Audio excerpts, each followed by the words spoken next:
మండల కేంద్రంలో హనుమాన్ భక్తుల కోరిక మేరకు హనుమాన్ శోభయాత్రకు 10,116 రూపాయల భారీ విరాళాన్ని యాప్ టీవీ అధినేత ఉదయానందరెడ్డి అందజేశారు. వీణవంక మండల కేంద్రంలో హనుమాన్ భక్తి శ్రద్ధలతో పవిత్రమైన నియమ నిష్ఠలతో హనుమాన్ మాలధారణ ధరించిన 60 మంది హనుమాన్ భక్తులు అందరూ కలిసి మండల కేంద్రంలోని ప్రజలందరూ సుఖ సంతోషాలతో ఉండాలని భారీ హనుమాన్ శోభయాత్రని నిర్వహించాలనుకున్నారు. అందులో భాగంగా పాడి ఉదయనందన్ రెడ్డి శోభయాత్ర కోసం హనుమాన్ భక్తులు విరాళాన్ని అడిగారు. వెంటనే స్పందించిన పాడి ఉదయనందన్ రెడ్డి వారి అనుచరులతో హనుమాన్ శోభయాత్రకి 10,116 విరాళంగా అందించారు. హనుమాన్ మాలధారణ భక్తులు మాట్లాడుతూ ఆ శ్రీరాముడు ఆంజనేయుని ఆశీస్సులు పాడి ఉదయనందన్ రెడ్డి మరియు వారి కుటుంబ సభ్యులపైన ఉండాలని కోరుకుంటూ ప్రత్యేక ధన్యవాదాలు తెలిపారు.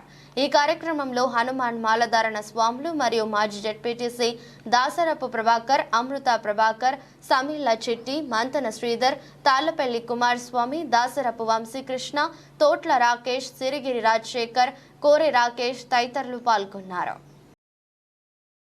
పాడి ఉదయనందన్ రెడ్డి సార్, వీళ్ళు స్వామికి శోభయాత్ర ఉంది, హనుమాన్ స్వామి వాళ్ళందరూ అడిగిన వెంటనే వీళ్ళకి స్పందించి 10,016 రూపాయలు పంపించడం జరిగింది.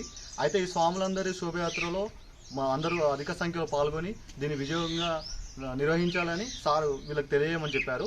మళ్ళీ అట్లనే 10,016 ఇవ్వడమే కాకుండా ఇట్లాంటి కార్యక్రమాలు ఎన్నో సార్ నిర్వహిస్తారు వీరవంకులో, మీకు అందరికీ తెలుసు. అత్యధికంగా విరాళం ఇచ్చినందుకు స్వామి తరఫున స్వామికి ధన్యవాదాలు తెలియజేస్తున్నాం. అయితే ఈ కార్యక్రమాన్ని విజయవంతంగా నిర్వహించి దేవుని ఆశీస్సులు ఉదయనందన్ రెడ్డి మీద ఉండాలని, మీ అందరి యొక్క సహాయ సహకారాలు అందించాలని నేను కోరుకుంటున్నాను. మూడుసారిగా హనుమాన్ శోభయాత్రకు సహకరించిన దాతలందరికీ ప్రత్యేక కృతజ్ఞతలు.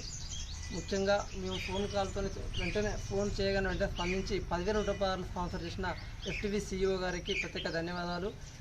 అదేవిధంగా మిగతా ప్రజాప్రతినిధులకు దాతలందరికీ ప్రత్యేక కృతజ్ఞతలు మా మందిరం తరఫున.